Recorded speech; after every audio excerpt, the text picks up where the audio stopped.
किचनमध्ये आपले सर्वांचे स्वागत आहे। आज आपण करणार आहोत आंब्याची कढी। सध्या आंब्याचा सीजन आहे, त्यामुळे वेगळे वेगळे पदार्थ आपण करून खातो। रस करतो, बर्फी करतो, गुळांबा करून खातो। मुलांना आवडतो गुळांबा। कैरीची डाळ ही तर मुलांना फार आवडते, ती पण आपण करतो। तर आज आपण या आंब्याची कढी करणार आहोत। हे पहा, हे 2 आंबे आहेत। तर ते 2 आंबे मी धुवून काढून घेतलेला आहे। हे पहा, याच्यामध्ये आता आपण 2 चमचे दही घालणार आहोत। हे पहा, 2 चमचे दही घातलं। तसंच 2 चमचे डाळीचं पीठ घालणार आहोत। हे 2 चमचे डाळीचं पीठ।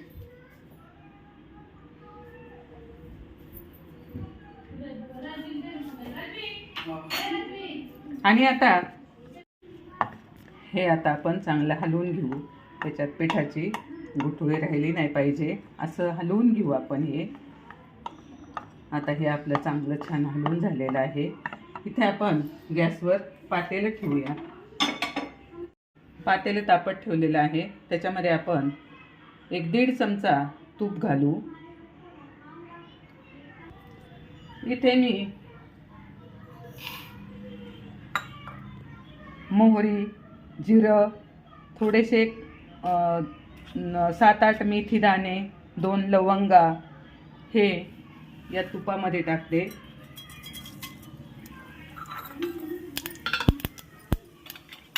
ते चांगलं तडतडलेलं आहे।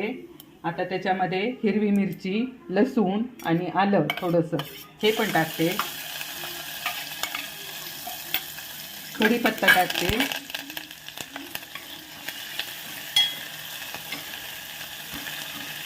आणि दह्याची ताकाची कढी म्हटलं की डायरेक्ट तेलाच्या फोडणीत टाकायची नाही, कारण मग ते काय होती, फुटती। म्हणून त्याच्यासाठी अगोदर थोडंसं पाणी घालायचं। पाणी घातल्यानंतर तुम्ही कढी किती वेळा गरम करा, ती कढी फुटत नाही। आता आपण याच्यामध्ये थोडंसं पाणी घालू, म्हणजे कढी आपली फुटणार नाही। हे पहा, पाणी टाकलं थोडं,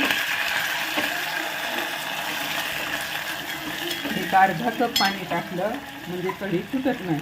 आता आपण हे ताक, आंबा आणि डाळीचं पीठ हे घुसळून ठेवलं होतं, हे आपण आता याच्यामध्ये घालू।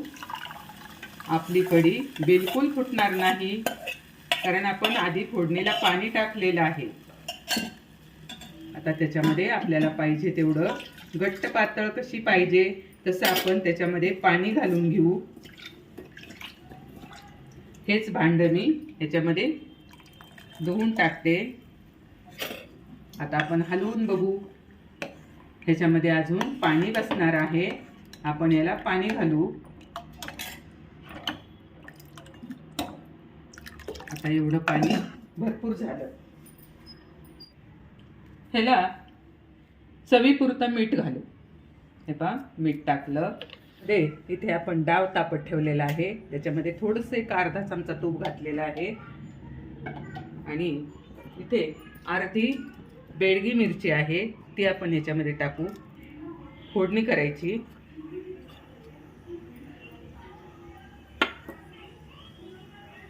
आपलं हे तापतंय तूप चांगलं। फोडणी झाल्यानंतर आपण त्याला थोडंसं लाल तिखट घालणार आहोत, याच्यामध्ये फोडणी देणार आहोत। ते पहा,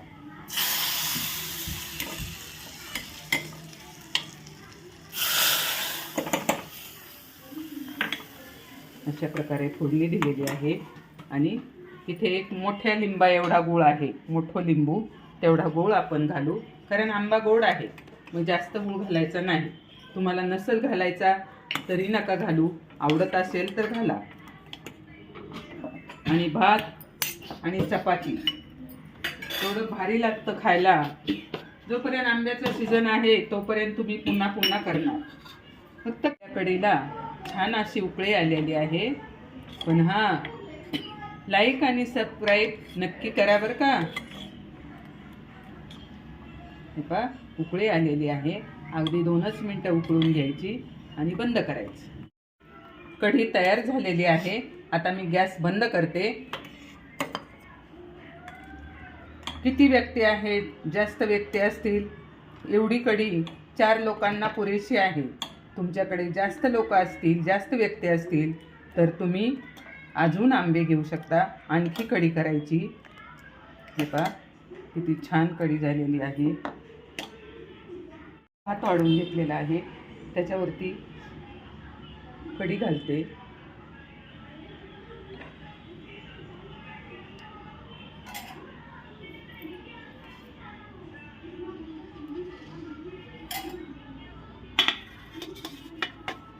कढी, भात आणि चपाती. अतिशय रुचकर जेवण. असा हा आपला मेनू आंब्याची कढी भात तयार झालेली आहे. तुम्ही पण असा आंब्याची कढी भात मेनू नक्की करा आणि या चॅनलला लाईक करा, सबस्क्राईब करा. धन्यवाद.